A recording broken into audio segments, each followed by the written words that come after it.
Students, हम बात करेंगे इलेक्ट्रोड पोटेंशियल की। हम देख लेते हैं इलेक्ट्रोड पोटेंशियल क्या होता है। इलेक्ट्रोड हमारे पास क्या होते हैं, जिस तरह से हम डिफरेंट सेल्स देखे थे, हमने यहाँ पे कंटेनर में देखे थे कि इसमें इलेक्ट्रोलाइट होता है और उसके अंदर हम एक मेटल की या फिर हम कहते हैं ग्रेफाइट की हम एक प्लेट, उसके अंदर एक रॉड रखते हैं। तो वो क्या होते हैं, वो हमारे पास इलेक्ट्रोड होते हैं जिसमें से हम देख रहे होते हैं कि चार्ज जो होता है या इलेक्ट्रिक करंट भी हम कह सकते हैं कि वो उसमें कलेक्ट हो रहा है उस पर या फिर उससे एमिट हो रहा है। ठीक है, तो उसको इलेक्ट्रोड कहते हैं। देन हम देखते हैं कि इसका पोटेंशियल, हम यहाँ पर देखेंगे कि इसका इलेक्ट्रोड पोटेंशियल बेसिकली क्या होता है। इसके लिए फर्स्ट ऑफ ऑल हम यहाँ पर क्या करते हैं कि ले आते हैं कि हमारे पास एक कंटेनर में हमने क्या किया हुआ है कि जिंक का सोल्यूशन लिया हुआ है। ठीक है, जिंक, उसके अंदर जिंक का सोल्यूशन फर्स्ट करें, इसके अंदर हमारे पास क्या मौजूद है, जिंक सल्फेट मौजूद है। ठीक है, जिंक सल्फेट लिख देते हैं हम। तो जिंक सल्फेट होने की वजह से जिंक सल्फेट हमारे पास एक इलेक्ट्रोलाइट है, तो ये जाएगा जब एक्वस फॉर्म में होगा यानी इसका सोल्यूशन है, तो हमारे पास क्या आएंगे, जिंक के आयंस आएंगे। ठीक है, और इसी जिंक के इन आयंस के सॉल्यूशन में हमने क्या किया हुआ है कि जिंक की एक मेटल की स्ट्रिप या एक प्लेट जो है वो हमने इसके अंदर इमर्स की हुई है, डिप की हुई है। ठीक है, जिस तरह से यहाँ पे हमें नजर आ रहा है। अब हम करेंगे क्या, हम देखते हैं कि दो तरह के प्रोसीजर प्रोसेसेस हो रहे होते हैं यहाँ पे, और वो क्या होते हैं प्रोसेसेस, हम देख लेते हैं कि एक तो ये हो रहा होता है कि ये जो जिंक है हमारे पास, जिंक की जो स्ट्रिप है, ये क्या करेगी, जिंक की स्ट्रिप जो है ये ऐसे कुछ ऐसा कर रही होती है कि इलेक्ट्रॉन्स लूज कर रही होती है। ठीक है, अब जिंक जो है वो 2 इलेक्ट्रॉन्स लूज करने की सलाहियत रखता है, ये जो 2 इलेक्ट्रॉन्स लूज कर रही होती है। और होता क्या है कि अंदर हमारे पास नेगेटिव चार्ज जो है वो एक्यूमुलेट होना शुरू हो जाता है। ठीक है, अंदर नेगेटिव चार्ज रह जाता है, और जो जिंक है ये किस फॉर्म में जाना शुरू हो जाता है, ये हमारे पास जिंक आयंस की फॉर्म में सोल्यूशन में जाना शुरू कर देता है। ठीक है, ये जिंक आयंस की फॉर्म में सोल्यूशन में आ जाएगा। ठीक है, तो होता क्या है कि जो हमारे पास सोल्यूशन है वो पॉजिटिवली चार्ज हो जाता है, जो हमारे पास इलेक्ट्रोड है वो नेगेटिवली चार्ज आ जाता है। ठीक है, तो इस तरह नेगेटिव चार्ज की एक्यूमुलेशन कहाँ जाती है, जो जिंक की रॉड है या जिंक का जो हमारे पास प्लेट है इसमें आ जाती है। ठीक है ना, यहाँ पर हम एक्वस भी लिख देते हैं। तो इस तरह से ये आ जाता है, ये एक प्रोसीजर हो रहा होता है। ठीक है, दूसरा process at the same time क्या हो रहा होता है कि हम देखते हैं कि हमारे पास यहाँ पर चले इसी को हम यहाँ पे कॉपी करेंगे कि ये हमारे पास आ गया। ठीक है, अब इसी के ऊपर हमने रख दिया, और हम यहाँ पे देखते हैं कि दूसरा प्रोसीजर यहाँ पर ये हो रहा होता है कि जो जिंक आयंस यहाँ मौजूद हैं, ये क्या करते हैं कि जो इस के अंदर हमारे पास यहाँ से ये क्या करते हैं, इलेक्ट्रॉन्स लेते जाते हैं और इधर डिपॉजिट होते जाते हैं। यानी कि जिंक आयंस जो है ये क्या करते हैं, जो हमारे पास नेगेटिव चार्ज था, यानी कि इस मेटल के जो इलेक्ट्रॉन्स है ना वो लेते जाते हैं ये जिंक आयंस। ठीक है, यानी कि यहाँ पर चले अब हम इसको मेंशन भी करते हैं किस तरह से कि ये जो जिंक के आयंस हैं एक्वस फॉर्म में जो यहाँ पे सोल्यूशन में मौजूद है इलेक्ट्रोलाइट की वजह से जो मौजूद हैं। ठीक है, तो ये क्या करते जाते हैं, ये इलेक्ट्रॉन्स लेते जाते हैं, इन्होंने इलेक्ट्रॉन्स लिए। अब कितने इलेक्ट्रॉन्स लेंगे, डेफिनेटली ये टू इलेक्ट्रॉन्स लेंगे। ठीक है, तो 2 इलेक्ट्रॉन्स लेते जाते हैं और क्या करते हैं, ये बना लेते हैं। इसके बाद हमारे पास क्या बन जाएगा, हमारे पास जिंक बन जाएगा। ठीक है, तो जिंक मेटल के एटम्स बनाते जाते हैं। ये दूसरा प्रोसीजर आ गया हमारे पास, और इसमें हम क्या देखते हैं कि हम यहाँ पर जो है वो जिंक जो है वो डिपॉजिट होना शुरू हो जाता है। इस तरह से होता है। ठीक है, तो ये दो प्रोसीजर हो रहे हैं जो कि एक दूसरे के ऑपोजिट है। हम देख रहे हैं ये दोनों प्रोसीजर क्या है, एक दूसरे के ऑपोजिट होते हैं। तो हम देखते हैं कि इलेक्ट्रोड पोटेंशियल बेसिकली क्या होता है कि अगर देखें ये वाला जो हमारे पास प्रोसीजर हो रहा है, ये वाला प्रोसीजर, इसकी वजह से क्या होगा, इसकी वजह से हमारे पास क्या होता है कि ये जो अंदर जो जिंक है इसके अंदर हमारे पास पॉजिटिव चार्ज आना शुरू हो जाता है, इस पे पॉजिटिव चार्ज आ जाएगा। ठीक है, इस पे जो चार्ज होगा वो पॉजिटिव चार्ज एक्यूमुलेट होना शुरू हो जाएगा, यानी कि इलेक्ट्रोड के अंदर क्या है, जिंक 2 पॉजिटिव आयंस आ जाएंगे। किस वजह से, क्योंकि इनके जो इलेक्ट्रॉन्स है वो कौन ले रहा है, ये जो जिंक है ये ले रहा है, और ये इसके ऊपर क्या होगा, डिपॉजिट होना शुरू हो जाएगा। इस तरह से हो जाएगा। ठीक है, यानी कि एज जिंक डिस्चार्ज होना शुरू हो जाएगा। तो ये हमारे पास दो प्रोसीजर हो रहे हैं। अब हम ये देखते हैं कि इस इलेक्ट्रोड के ऊपर क्या चार्ज आएगा, ये डिपेंड करता है किस बात पे, इस बात पे डिपेंड करता है कि कौन सा वाला, इन दोनों जो हमने दो यहाँ पे पॉसिबिलिटीज देखी इनमें से कौन सी वाली जो है वो डोमिनेट कर रही है। ठीक है, तो वो हमारे पास जिसकी टेंडेंसी ज्यादा होती है, जिसकी अकर करने की यानी कि जिसकी होने की टेंडेंसी ज्यादा होती है, तो वो जो है वो हम देखते हैं कि उसकी वजह से उस रिस्पेक्टिव इसके ऊपर चार्ज आता है। ठीक है, तो यहाँ पर हम ये देखते हैं बेसिकली होता क्या है कि इलेक्ट्रोड पोटेंशियल होता है कि एक इलेक्ट्रोड का क्या पोटेंशियल है, क्या एबिलिटी है कि ये आया कि ये क्या करेगा, इलेक्ट्रॉन्स लूज करेगा, ताकि जो सोल्यूशन है इसी के अपने आयंस का जो सोल्यूशन है वो इलेक्ट्रॉन्स लेके और क्या करे, कि डिस्चार्ज होना शुरू हो जाए एज एटम्स, या फिर इसके यानी कि हम कहते हैं इसके अपने आयंस का जो सोल्यूशन है वो रिडक्शन शो करना शुरू करे, या फिर इलेक्ट्रोड का क्या ये पोटेंशियल है कि वो हम कहते हैं कि इसका ऑपोजिट केस होना शुरू हो जाए। ठीक है, तो दोनों से हमारे पास क्या होता है कि ये हम देखते हैं, ये इसकी टेंडेंसी जो होती है इसको हम इलेक्ट्रोड पोटेंशियल कहते हैं।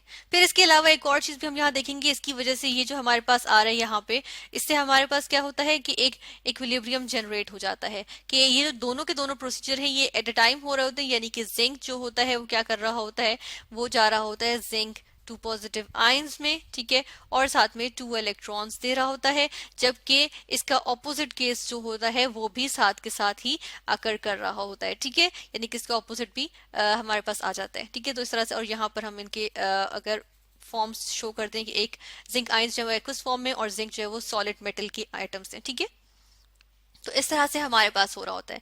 तो अब देखें इक्विलिब्रियम जनरेट हुआ है, तो फर्ज कर लेते हैं हम यहाँ पर कि अगर ऐसा हो रहा है कि जो हमारे पास जिंक जो है वो अपने ये जिंक रॉड है ये क्या कर रही है, इलेक्ट्रॉन्स लूज करके इसको हम देखते हैं कि ये क्या कर रही होती है, यहाँ पर हम देखते हैं कि ये जो है वो जिंक आयंस यहाँ पे जो है वो जनरेट कर रही होती है। ठीक है, जिस तरह से यहाँ पर हम देख लेते हैं कि ये जिंक आयंस जो है वो आ जाते हैं। अच्छा देखिए, ये सोल्यूशन में जा रही है, और सोल्यूशन में इसके और सोल्यूशन में अपने भी जो इलेक्ट्रोलाइट के जिंक आयंस हैं वो मौजूद हैं। ठीक है, तो हम ये देखते हैं कि अंदर हमारे पास नेगेटिव चार्ज जो है वो इसकी वजह से अंदर जो है वो एक्यूमुलेट हो जाता है, लेकिन वो सरफेस पे, इलेक्ट्रोड की सरफेस पे होता है। और इसके अराउंड हम देखते हैं यहाँ पर हमारे पास क्या आ जाते हैं, हम देखते हैं कि हमारे पास यहाँ पर आ जाते हैं जिंक के आयंस, इसको सराउंड कर लेते हैं। ये जो हमारे पास नेगेटिव चार्ज है ना, इसको जिंक के आयंस सराउंड कर लेते हैं जितने भी नियर बाय मौजूद हों। ठीक है, यानी कि जो जिंक आयंस रॉड में से जा रहे हैं वो भी, और इलेक्ट्रोलाइट के हैं वो भी, यानी कि जो भी करीब मौजूद होंगे। और इस तरह हमारे पास आ जाएगी एक इलेक्ट्रिकल डबल लेयर, इसको कहते हैं इलेक्ट्रिक डबल लेयर, के अंदर भी हमारे पास चार्ज है और बाहर भी। और ये जो इलेक्ट्रिक डबल लेयर है, अब देखिए पोटेंशियल क्रिएट हो गया है कि इलेक्ट्रोड के अंदर जो है वो हमारे पास अलग है, ठीक है, एक अलग चार्ज है, और बाहर जो है वो अलग चार्ज है। तो ये इलेक्ट्रिक चार्जेस जो हमारे पास आ जाते हैं, इनका जो डिफरेंस है उसकी वजह से हम क्या कहते हैं, वो पोटेंशियल डिफरेंस आ जाता है। ठीक है, जो डिफरेंस एग्जिस्ट कर रहा है अब वो पोटेंशियल डिफरेंस है, तो वही हमारे पास इलेक्ट्रोड का पोटेंशियल होता है। ठीक है, लेकिन हम इलेक्ट्रोड के पोटेंशियल को इस तरह से मेजर नहीं करते हैं, हम इस तरह मेजर नहीं करते, बल्कि किस तरह से मेजर करते हैं कि हम इसी के साथ में यहाँ पर क्या करते हैं कि इसको कंपेयर करते हैं एक स्टैंडर्ड हाइड्रोजन के इलेक्ट्रोड पोटेंशियल से। स्टैंडर्ड हाइड्रोजन इलेक्ट्रोड पोटेंशियल क्या होता है, स्टैंडर्ड हाइड्रोजन इलेक्ट्रोड हमारा एक इलेक्ट्रोड है जो कि हमने सेटअप बनाते हैं पूरा, इसको हम आगे स्टडी भी करेंगे, और हम इसके पूरा सेटअप देखेंगे, कंस्ट्रक्शन देखेंगे, इसके बारे में स्टडी करेंगे। लेकिन ये जो हमारे पास स्टैंडर्ड हाइड्रोजन पोटेंशियल आ जाता है ना, इलेक्ट्रोड पोटेंशियल, हम देखते हैं कि ये हमारे पास जो है इसको हमने आर्बिट्रेरीली, यानी कि हमने इसको बस 0 ले लिया, ठीक है, 0.00 ले लिया। ठीक है, तो और इसके अकॉर्डिंग इसको हम स्टैंडर्ड लेके इससे कंपेयर करके हम डिफरेंट मेटल्स के जो इनकी रॉड्स, इनके स्ट्रिप्स लेते हैं, उनको इमर्ज करते हैं उन्हीं के अपने सोल्यूशन में, और उससे हम उनके इलेक्ट्रोड पोटेंशियल मालूम करते हैं।